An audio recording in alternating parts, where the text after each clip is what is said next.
अस्सलाम वालेकुम। आप सब कैसे हैं? खैरियत से हैं? उम्मीद है आप सब ठीक होंगे। आप फार्मेसी टेक्नीशियन के स्टूडेंट्स, फार्मेसी असिस्टेंट, आज पेपर 1 का हम सेकंड बुक पढ़ेंगे जो कि है फार्माकोग्नोसी। फार्माकोग्नोसी जो है ये सब्जेक्ट प्रॉपर एक सब्जेक्ट है और ये पेपर 1 का एक सब्जेक्ट है। इसमें क्या होगा कि आप क्या क्या पढ़ेंगे इसमें, ठीक है। सबसे पहले मैं आपको वो बता देता हूँ। बेसिकली आप ये समझ लें कि ये जड़ी बूटियों वाला आपका एक सब्जेक्ट है। इसमें आप बेसिकली पढ़ेंगे कि आप एक दरख्त में से, आप एक पौधे में से, आप एक फ्रूट में से, आप एक किसी भी चीज़ में से ड्रग को निकालना, मेडिसिन को निकालना, कॉन्स्टिट्यूएंट को निकालना और उसको मैन्युफैक्चरिंग के लिए इंडस्ट्री में भेजना, ये फार्माकोग्नोसी का काम है। और फिर बताना कि कौन कौन से दरख्त में से कौन कौन सी मेडिसिन निकल सकती है, मतलब दरख्तों की स्टडी, पौधों की स्टडी, फिर उनमें से मेडिसिन को निकालना, मेडिसिन की स्टडी करना और फिर उनका सारा ये करैक्टराइजेशन और उनकी सारी की सारी जो है ना ये इसको बोलते हैं ऑर्गेनाइजेशन बनाना। ये सारी की सारी क्या कहलाएगी? ये कहलाएगी फार्माकोग्नोसी के अंडर आएगी, ठीक है जी। आइए सबसे पहले हम चैप्टर 1 इसका स्टार्ट करते हैं और पढ़ते हैं कि व्हाट इज़ चैप्टर 1 में क्या लिखा है।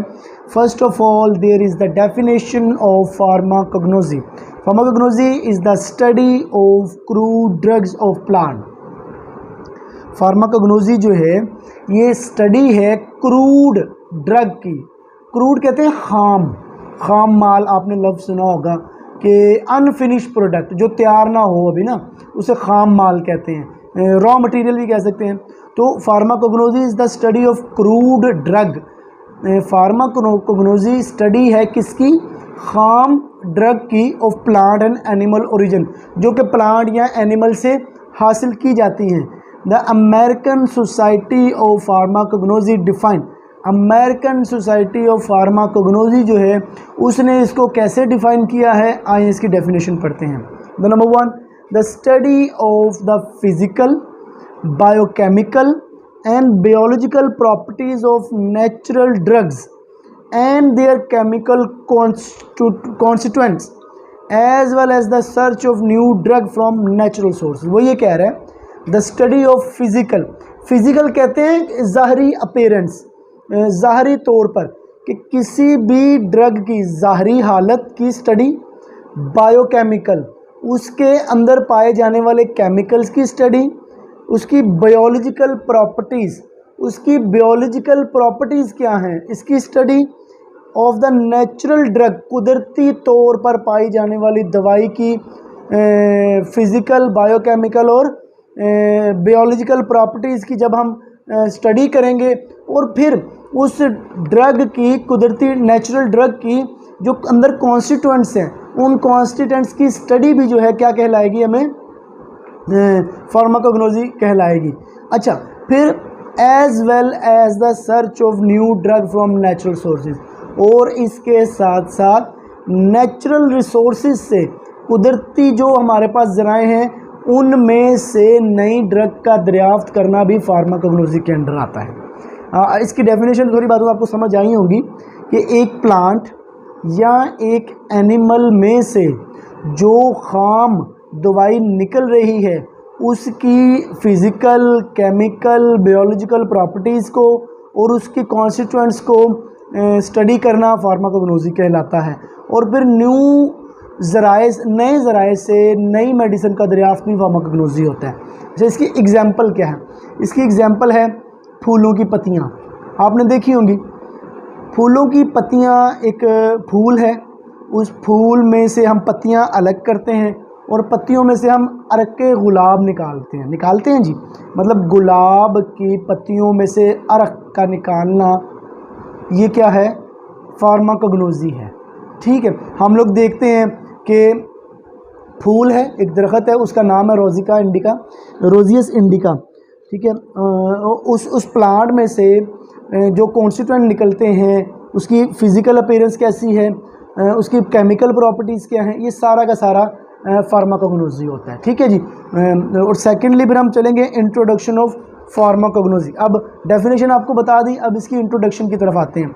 The word pharmacognosy is derived from the Greek word pharmakon, derived from Greek word pharmakon and gnosis. फार्माकॉन का मतलब होता है ड्रग, फार्माकॉन का मतलब होता है ड्रग, जिनोसिस का मतलब होता है नॉलेज। ड्रग की नॉलेज क्या कहलाती है? Pharmacognosy. The term pharmacognosy was used for the first time by the Austrian physician Schmidt in 1811 and 1815 by the Seydler in a work. वो ये कह रहे हैं कि 1811 में जो ऑस्ट्रियन साइंटिस्ट था सिचमिथ, उसने अपने काम के अंदर फार्माकोग्नोसी को डिफाइन किया था, फार्माकोग्नोसी को यूज़ किया था। और 1850 के अंदर जो सैडलर है उसने जो काम किया, उसने उसमें फार्माकोग्नोसी का रेफरेंस दिया।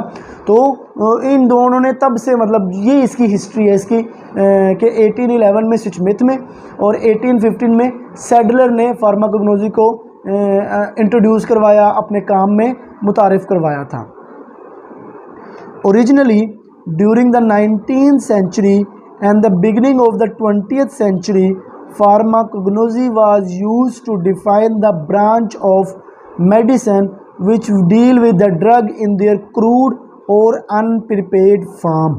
वो ये कह रहे हैं कि 19वीं सदी और 20वीं सदी के शुरू में फार्माकोग्नोसी को साइंस की या फार्मास्यूटिक्स की एक ऐसी ब्रांच के तौर पर मुतारिफ करवाया जाता है जो ड्रग की, खाम ड्रग की जो है ना वो स्टडी करता है, या अनप्रिपेयर ड्रग की स्टडी करता है। अनप्रिपेयर मतलब जो अभी तैयार नहीं हुई, उसकी जो स्टडी करता है उसको फार्माकोग्नोसी कहते हैं। नीचे आप देखेंगे तो जॉन एडम स्मिथ की फ़ोटो बनी हुई है, और जॉन एडम स्मिथ की एक बुक है जिसमें उसने वो पौधे बनाए हैं और उसने कोग्नोसी का लफ्ज़ इस्तेमाल किया हुआ है सारा। नेक्स्ट आ जाए, नेक्स्ट है स्कोप ऑफ फार्माकोग्नोसी। स्कोप का मैंने आपको पहले बताया है। स्कोप का मकसद होता है कि इसका स्कोप का मायने होता है कि इसका मकसद क्या है, फार्माकोग्नोसी क्यों पढ़ते हैं, इसके फ़वाइद क्या हासिल होंगे इसको पढ़ने से। Pharmacognosy is the branch of science that deal with the biological, biochemical and economic feature of natural drug and their constituents. Pharmacognosy is the branch of science, ये साइंस की एक ऐसी ब्रांच है फार्माकोग्नोसी जो कि डील करती है biological, biochemical and economic features. मतलब आपकी बायोलॉजिकल जो जितनी के साइंस है उसको डील करती है, बायोकेमिकल की जितनी साइंस है उसको डील करती है, इकोनॉमिक फीचर्स को डील करती है ऑफ नेचुरल ड्रग, आपकी ड्रग के अंदर पाए जाने वाले ड्रग और ड्रग के कॉन्स्टिट्यूएंट्स, ड्रग और ड्रग के कॉन्स्टिट्यूएंट। एक नेचुरल सोर्स के अंदर जो ड्रग मौजूद है, जो केमिकल सोर्स मौजूद है, उसके इकोनॉमिक, बायोकेमिकल और बायोलॉजिकल जो जो फीचर्स मौजूद हैं उन सब की स्टडी करेगी कौन? फार्माकोग्नोसी। कैसे? It deal with the study of classification of crude drug to know about the class of the drug. तमाम ड्रग्स की सबसे पहले क्लासिफिकेशन की जाएगी ताकि पता चल सके कौन सी ड्रग किस क्लास से है, किस क्लास को फॉलो कर रही है। फिर cultivation, collection, drawing, storage, preservation, packing, evaluation, adulteration of crude drugs, ये सारे के सारे मामला कौन करेगा? फार्माकोग्नोसी। कैसे? कल्टीवेशन, एक पौधे को कल्टीवेट कैसे करवाना है उसमें से ड्रग हासिल करने के लिए, ये कल्टीवेशन होता है, पौधे को लगाना, उसको मतलब बीज बोना वगैरह सारा, तो वो कैसे करना है ये फार्माकोग्नोसी मतलब इस पर स्टडी करती है। कलेक्शन, फिर उस पौधे में से आपने ड्रग या उसके कॉन्स्टिट्यूएंट को हासिल कैसे करना है, कलेक्ट कैसे करना है, ये कलेक्शन की स्टडी भी फार्माकोग्नोसी करेगी। फिर जो चीज़ें हासिल की गई हैं उनको ड्राई कैसे करना है, ठीक है। फिर स्टोरेज, अच्छा, अब उसको जो हमने ड्रग हासिल की है उसकी स्टोरेज कैसे करनी है, मतलब उसको स्टोर वोलेटाइल है तो ज़ाहिर बात है एयर टाइट कंटेनर में करेंगे, या कैसे स्टोर करना है ये भी स्टडी सारी फार्माकोग्नोसी करेगी। प्रिजर्वेशन, प्रिजर्व कैसे करना है, ऐसा ना हो हमने पौधा कल्टीवेट किया, उसको लगाया, उसको बड़ा किया, उसमें से ड्रग हासिल की, कलेक्शन की, फिर उसको सुखाया, सुखा के उसको स्टोर कर दिया, स्टोर करके हम 10 दिन बाद 5 दिन बाद जब दोबारा उस ड्रग के पास पहुँचे तो वो ड्रग तो मतलब ख़त्म, वो तो सुकड़ चुकी थी और वो तो बेजान हो चुकी थी, अब उसमें ना मेडिसन है, ना कॉन्स्टिट्यूएंट है, ना कुछ भी नहीं है। तो उसको प्रिजर्व कैसे करना है, प्रिजर्व होता है किसी भी चीज़ को उसकी असली हालत में रखना, प्रिजर्वेशन इसको कहते हैं। तो उसको प्रिजर्व कैसे करना है ड्रग को। फिर आता है पैकिंग, उसकी पैकिंग कैसे करनी है क्रूड ड्रग की। फिर इवेलुएशन कैसे करनी है, उसको इवेलुएट कैसे करना है कि मतलब ये कौन सी ड्रग है, इसमें से क्या हमें हासिल होगा, और ये इसकी क्लास कौन सी है, इसमें से कौन कौन सी हमें ड्रग मिल रही है, ये सारा का सारा इवेलुएशन करना, इवेलुएट करना इन चीज़ों को, ये क्या कहलाएगा, इवेलुएशन। और ये कौन करेगा, फार्माकोग्नोसी करेगी। On an adulteration of crude drug, adulteration होता है पकाना, मतलब किसी चीज़ को इस्तेमाल के काबिल करना। जैसे मैंने आपको एग्जांपल दूं कि एक हमारे पास अगर केला है, वो कच्चा है, तो हम उसको थोड़ा सा पका देते हैं, धूप में रख देते हैं, जिससे क्या होगा, वो थोड़ा मतलब खाने के काबिल हो जाएगा, वो पक जाएगा ना। इसी तरह हम बाज़ का चीज़ें ऐसी होती हैं कि वो जब उनको कलेक्ट किया जाता है, उतारा जाता है दरख्तों से, तब तो वो खाने के काबिल नहीं होती। जैसे आप गंदुम को देखें, गंदुम जब हम उनको उतारा जाता है तो फिर उनको सुखाने के लिए ज़मीन पर डाल दिया जाता है, जब वो सूख जाते हैं फिर उनसे चावल हासिल मतलब तब उनसे कुछ किया जाता है, ठीक है। इसी तरह राइस की जो होती है, चावलों की फसल होती है, उसको भी जब काटा जाता है, काटने के बाद उसको ज़मीन पे सुखाया जाता है, ये एडल्ट्रेशन है। सूखने के बाद फिर चावल हमें हासिल होते हैं, इसको एडल्ट्रेशन बोलते हैं। तो cultivation, collection, drawing, storage, preservation, packing, evaluation, adulteration, ये सारे के सारे मामलात क्रूड ड्रग के कौन करता है, फार्माकोग्नोसी इनकी स्टडी प्रोवाइड करती है। Plant growth hormones for rapid and बेहतर ग्रोथ ऑफ प्लांट्स, किसी भी प्लांट को उनके प्लांट के ग्रोथ हार्मोन्स कौन से हैं। सेकेंडली, प्लांट की ग्रोथ जल्दी कैसे की जा सकती है, फिर बेहतर कैसे की जा सकती है। बाज़ औक़ात ऐसे होता है कि कुछ प्लांट्स स्पेसिफ़िक होते हैं कि वो ख़ास जगहों पर ही उगते हैं। अच्छा, अगर हम उस प्लांट की पूरी स्टडी कर लें कि उसकी ग्रोथ में कौन कौन से फैक्टर इन्वॉल्व हैं, किन किन चीज़ों से वो ग्रो कर रहे हैं, तो फिर हम उसको जहाँ मर्ज़ी लेके जाएं, आसमान में ले जाएं, वहाँ जाके वो फैक्टर प्रोवाइड कर दें ना उसको ग्रो करने वाले, तो वो ग्रो कर जाएगा। जैसे कैक्टस एक प्लांट होता है, वो सहरा में होता है। क्यों? सहरा में दर्जा हरारत बहुत ज़्यादा होता है, एक दूसरा पानी और बारिश वहाँ नहीं होती, इसलिए कैक्टस वहाँ ग्रो कर जाता है। अच्छा, अगर हम कैक्टस को यही एनवायरनमेंट हम ऐसे एरिया में प्रोवाइड करें जहाँ हीट नहीं होती, उसको हम एक कमरे में रख के हीट प्रोवाइड करें, तो वो ग्रो कर जाएगा। तो ये है कि ग्रोथ हार्मोन, मतलब ग्रोथ के फैक्टर्स क्या क्या किसी भी प्लांट के, उसको स्टडी करना, फिर कैसे रैपिड किया जा सकता है प्लांट की ग्रोथ को, कैसे बेटर किया जा सकता है, ये भी सारा फार्माकोग्नोसी स्टडी कर रही होती है। Allergens and allergic preparation to overcome the problems of allergy, किसी भी एलर्जेंस होते हैं वो सब्सटेंसेस जो एलर्जी करते हैं, वो सब्सटेंसेस जो एलर्जी करते हैं वो क्या बोलते हैं, एलर्जेंस। तो एलर्जेंस की स्टडी, फिर एलर्जिक प्रेपरेशंस की स्टडी, और ताकि हम एलर्जी के प्रॉब्लम से बच सकें, ये सारा क्या है, फार्माकोग्नोसी की स्टडी है। Enzymes to cure and manage the disease caused by enzymatic deficiency. अच्छा, बाज़ वक़्त ऐसा होता है कि इंसानों के अंदर या फिर प्लांट्स के अंदर कुछ एंजाइम्स जो हैं वो काम नहीं कर पा रहे होते ना, कैटलिस्ट वगैरह, तो अगर इनकी स्टडी की जाए और फिर वो एंजाइम्स, वो कैटलिस्ट प्रोवाइड कर दिए जाएँ, तो एंजाइमेटिक डेफिशिएंसी की वजह से जो प्रॉब्लम्स आ रही थी वो ठीक हो जाएंगी। ये भी फार्माकोग्नोसी की एक स्कोप है। Poisonous plant to prevent poison, बहुत मेन कि फार्माकोग्नोसी आपको प्लांट्स के ऊपर स्टडी करके ये बताती है कि फ़लाँ प्लांट पॉइज़न है, उसके करीब नहीं जाना, उसको खाना नहीं, उसके कॉन्स्टिट्यूएंट्स को खाना नहीं, उसके मतलब वो पॉइजनस है, वो आप पॉइज़न कर देगी आपको, ठीक है। ये भी फार्माकोग्नोसी की स्टडी है। Herbal drugs use in traditional practice, और एक तो है प्लांट में से मेडिसिन्स का और कॉन्स्टिट्यूएंट्स का निकाल कर फार्मास्यूटिक्स में भेजना ताकि वो ड्रग बन सके ना, फिर वो ड्रग यूज़ होगी डिजीज़ और क्योर के लिए, इलाज के लिए। लेकिन बाज़ औक़ात होता ऐसे है कि कुछ प्लांट्स को ही इस्तेमाल कर लिया जाता है, किसके लिए, for the treatment, for the cure of disease. पुराने वक्तों में आप जानते होंगे जड़ी बूटियों से इलाज किए जाते थे, आजकल भी हिकमत में और हकीम लोग जो हैं वो जड़ी बूटियों से ही इलाज करते हैं। तो बेसिकली फार्माकोग्नोसी उन जड़ी बूटियों में से फ़वाइद वाली चीज़ें निकाल लेती है और उनको प्रिपेयर करके एक प्रॉपर मेडिसिन की शक्ल में मार्केट में लेके आती है ताकि उनसे फ़ायदा हासिल किया जा सके। ये हमारा चैप्टर 1 है, ये मैंने आपको बता दिया है।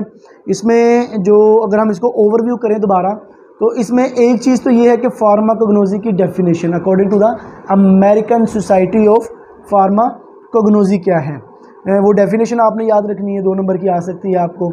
सेकेंडली कि इसका इंट्रो के अंदर उन्होंने इसकी हिस्ट्री भी बताई हुई, कि साइंटिस्ट का नाम बताया हुआ है ना, तो साइंटिस्ट का नाम आपने लाजिम याद रखना है, ये ज़रूर पूछेंगे। जॉन एडम स्मिथ, कि कौन से साल में इसने डिस्कवरी की थी, 1811 में, और दूसरा है सिडलर, 1850 में उसने स्टडीज़ की थी। ये 2 साइंटिस्ट के नाम हैं। इंट्रो फार्माकोग्नोसी कैसे बना, फार्माकॉन और जिनोसिस से, और स्कोप के जो 5 पॉइंट्स लिखे हुए हैं, 8 पॉइंट्स, इनको आपने ज़रूर याद करना है। कुछ भी क्वेश्चन हुआ चैप्टर 1 में से तो आप मुझे पूछ सकते हैं, ताकि हम इसको व्हाट्सएप पे आप मैसेज कर सकते हैं, ईमेल पे मुझे कर सकते हैं, या फिर आप मुझे स्पेसिफिक टाइम में कॉल करके भी अपना जो भी फीडबैक या क्वेश्चन होगा मुझसे डिस्कस कर सकते हैं। आइए अब पढ़ते हैं सेकंड चैप्टर को, फार्माकोग्नोसी के।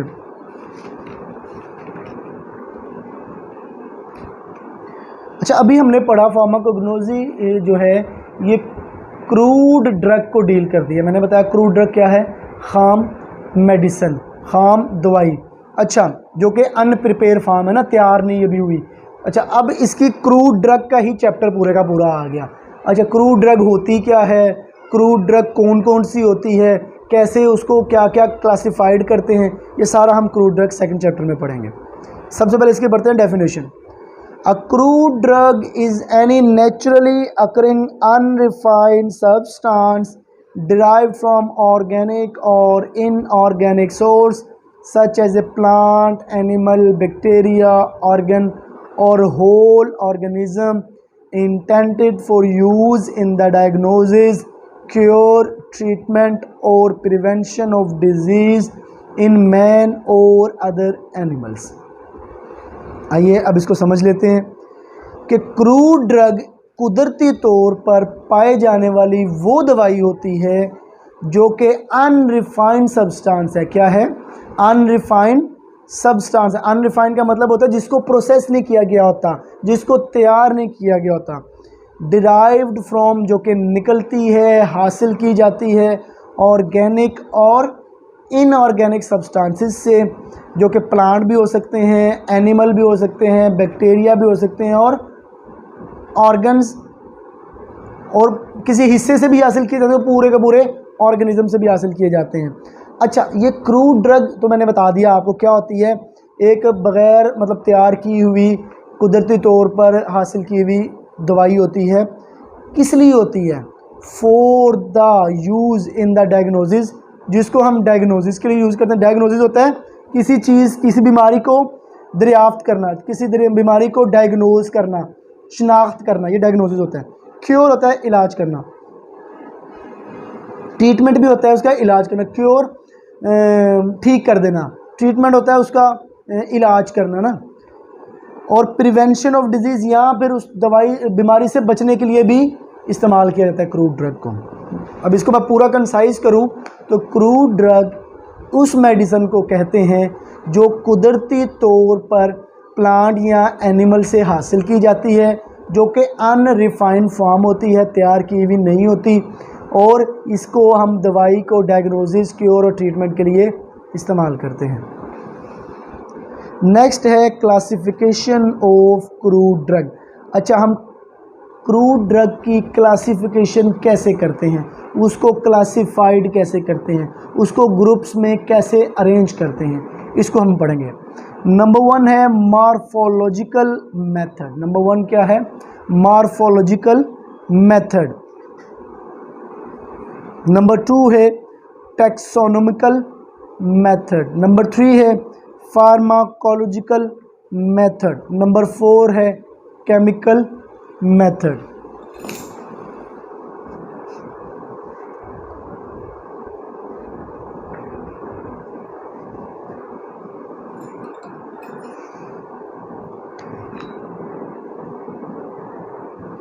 मॉर्फोलॉजिकल मेथड क्या होता है?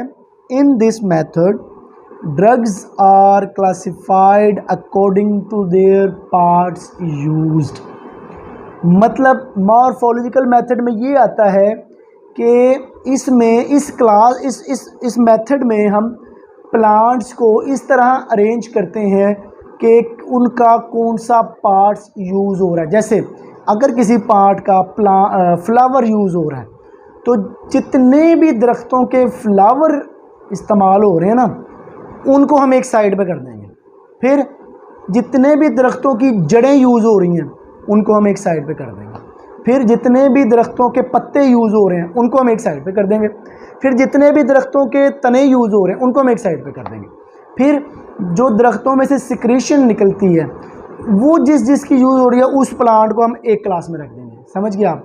तो मॉर्फोलॉजिकल मेथड वो मेथड होता है जिसमें हम क्लासिफिकेशन जो बनाते हैं, क्लासेस जो बनाते हैं, वो अकॉर्डिंग टू उनके पार्ट्स जो इस्तेमाल हो रहे होते हैं उसके मुताबिक बनाते हैं। अच्छा, इसकी सब 2 टाइप्स हैं, ऑर्गेनाइज्ड ड्रग्स और अनऑर्गेनाइज्ड ड्रग। अच्छा, ऑर्गेनाइज्ड ड्रग क्या होता है? These are the drug obtain from direct part of the plant and containing cellular tissues are called as organised drug, are called as organised drug.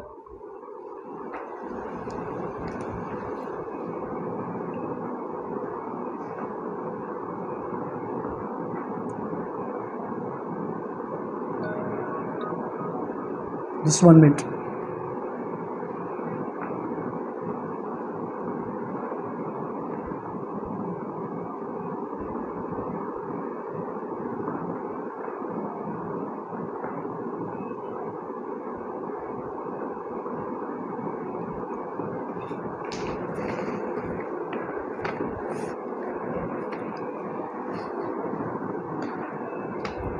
हाँ, organised drug क्या होता है? These are the drug obtained from the direct part of the plant and containing cellular tissues are called as organized drug। अच्छा, मतलब अगर आप plant के किसी भी हिस्से को डायरेक्टली यूज़ कर रहे हैं, पूरे के पूरे पार्ट को यूज़ कर रहे हैं, तो वो क्या कहलाएगी? Organized drug. सेकेंडली है unorganized drug.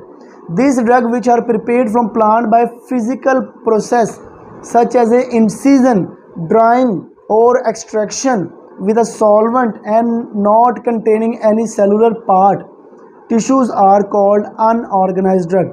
For example, lettuce, tragacanth and gum acacia। वो ये कह रहे हैं कि जो ऑर्गेनाइज्ड ड्रग जो होते हैं, वो ये होते हैं कि जो प्लांट्स की पूरे के पूरे पार्ट्स को अगर आप इस्तेमाल करते हैं, और उसमें फ्लावर हो सकता है या कोई भी हो सकता है, तो ये जो पूरा का पूरा पार्ट आप यूज़ करेंगे, वो क्या होगा? ऑर्गेनाइज्ड ड्रग कहलाएगा। अच्छा, अगर आप कोई पूरा का पूरा पार्ट इस्तेमाल नहीं करते और उसमें से कोई चीज़ हासिल कर लेते हैं, जैसे कोई सिक्रीशन ले लेते हैं प्लांट की या प्लांट की कोई और चीज़, तो वो अनऑर्गेनाइज्ड ड्रग होगी आपकी। ये 2 उसमें डिफरेंट सब टाइप्स हैं किसकी? मॉर्फोलॉजिकल मेथड की। इसमें उन्होंने अगर आप देखें तो पूरी की पूरी एक टेबल बनाया हुआ है ऑर्गेनाइज्ड ड्रग का और अनऑर्गेनाइज्ड ड्रग का। ठीक है, ऑर्गेनाइज्ड ड्रग में अगर हम देखें तो प्लांट पार्ट्स जो आते हैं, नंबर 1 में लीव्स। अच्छा, लीव्स अब किस किस के यूज़ हो रहे हैं? इसे एग्जांपल लिखी हुई है ड्रग्स की, डिजिटैलिस के, पुदीना। पुदीना आपको पता है, पुदीना के पत्ते इस्तेमाल होते हैं ना। लीव्स, सेना लीव्स भी होते हैं, ठीक है।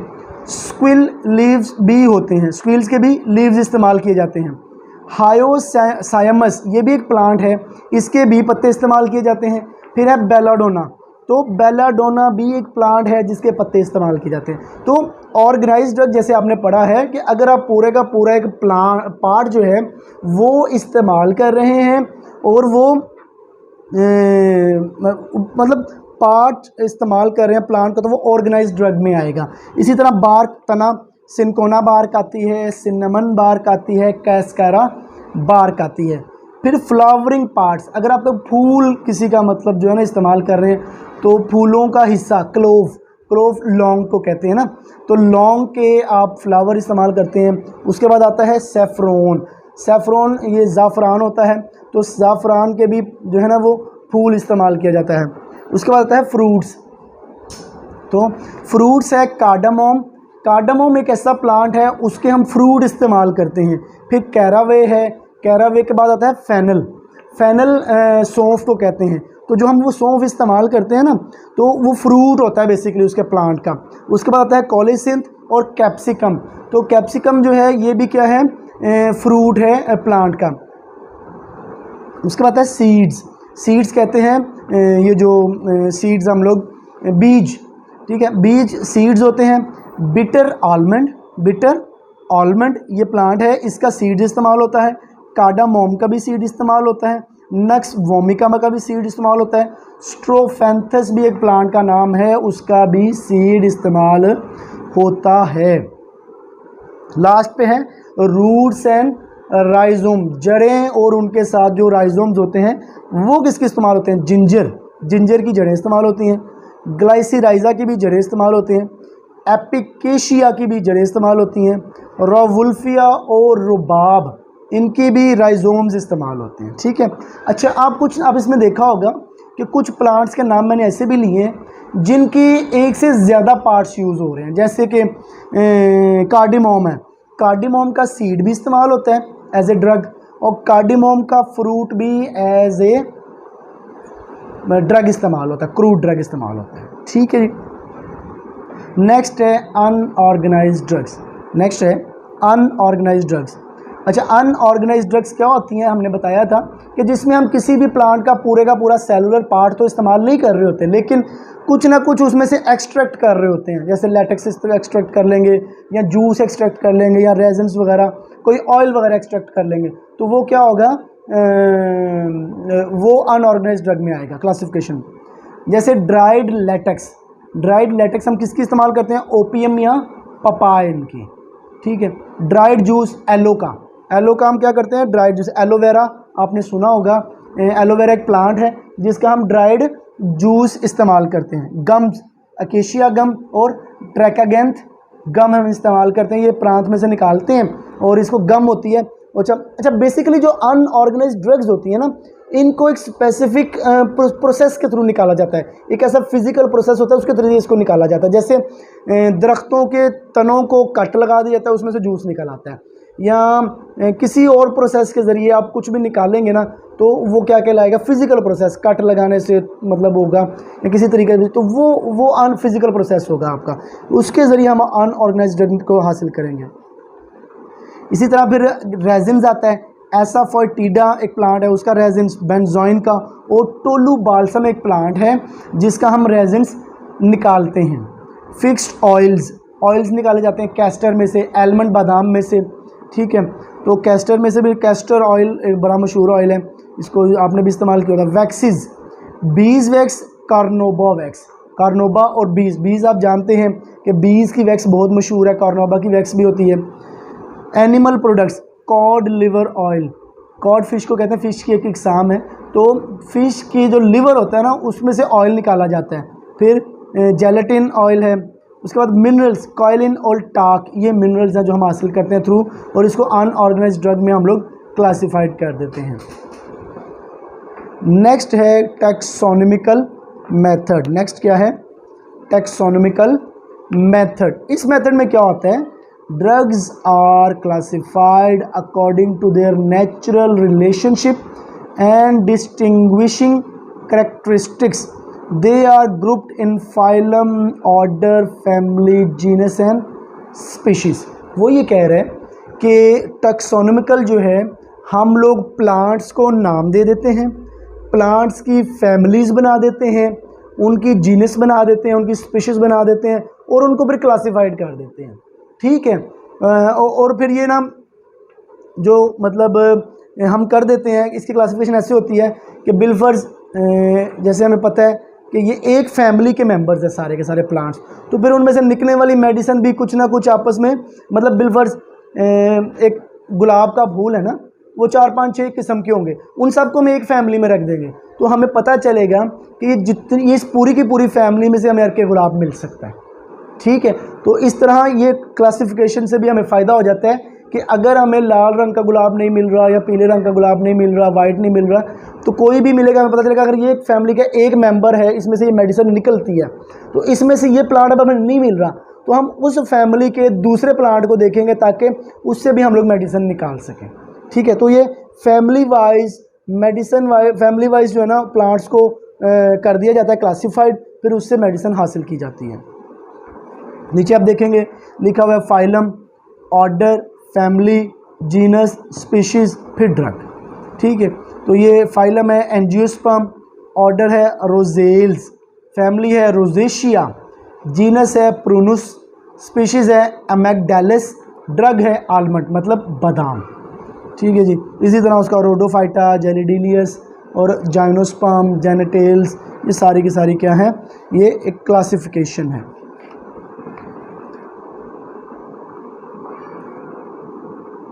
तो इसमें उन्होंने नीचे जो स्टार बनाया हुआ है उसमें बनाया हुआ है, जो किंगडम होता है ना, किंगडम एक होता है प्लांटी, प्लांटी एक किंगडम होता है, उसके नीचे फिर फाइलम, ऑर्डर, फैमिली, जीनस बहुत मुख्तलिफ आ जाते हैं। ठीक है। एक प्लांटी एक किंगडम है, एनिमल एक किंगडम है, जिसमें ह्यूमन बीइंग भी एक किंगडम में, मतलब एनिमल किंगडम में ही आता है। इसी तरह उन्होंने बताया हुआ है फंजाई एक किंगडम है, बैक्टीरियम एक किंगडम है, और प्रोटोक्टिजा ये भी एक किंगडम है। 5 किंगडम जो है ना वो अभी तक जो है ना वो क्लासिफाइड हो चुके हुए हैं। नेक्स्ट आता है फार्माकोलॉजिकल मेथड। अच्छा, फार्माकोलॉजी क्या होती है? फार्माकोलॉजी होती है किसी भी ड्रग से हासिल किया जाने वाला फ़ायदा कि वो किस बीमारी का इलाज करेगा, ये क्या कहलाती है? फार्माकोलॉजिकल मेथड, फार्माकोलॉजी कहलाती है। अच्छा, फार्माकोलॉजी के थ्रू अगर हम अरेंजमेंट करेंगे ना ड्रग की, तो वो कहलाएगी फार्माकोलॉजिकल मेथड। जैसे कि मैं आपको बताऊं, अगर हमारी एक पेशेंट है, उसको बीमारी है मैदे की, ठीक है, उसको मैदे का मर्ज़ है, मैदे में दर्द है या कुछ भी है, तो हमने एक मेडिसिन दी, वो मेडिसिन उसके मैदे को आराम पहुंचा देगी। अब मैदे को आराम पहुंचाने वाली जितनी मेडिसिन होंगी वो हम एक ही क्लास में रख देंगे। ठीक है, ये क्या कहलाएगा? Pharmacological method. और उस क्लास का नाम क्या रख देंगे? मैदे को आराम पहुंचाने वाली मेडिसिन। इसी तरह ये तो मैंने एक बात की है, जैसे मैं आपको बताऊं कैंसर का इलाज करने वाली मेडिसिन, तो आता है एंटी कैंसर ड्रग्स। अब कैंसर का इलाज करने वाली जितनी भी मेडिसिन हैं वो सब के सब कहाँ आएंगी? एंटी कैंसर ड्रग क्लास के अंदर आ जाएंगी। ठीक है, नीचे उन्होंने लिखा भी है pharmacological class, anti cancer, cinnamon भी कैंसर का इलाज करती है, बार्क भी, सिनेमन बार्क ये इलाज करती है। फिर परगेटिव के अंदर एलो है, परगेटिव के अंदर सेना है, परगेटिव के अंदर कैस्टर ऑयल है, ये सारी कौन है? परगेटिव हैं ये। ठीक है, नेक्स्ट है एंटी स्पाज्मोटिक, मैदे का दर्द में आराम देने वाली कौन कौन सी हैं?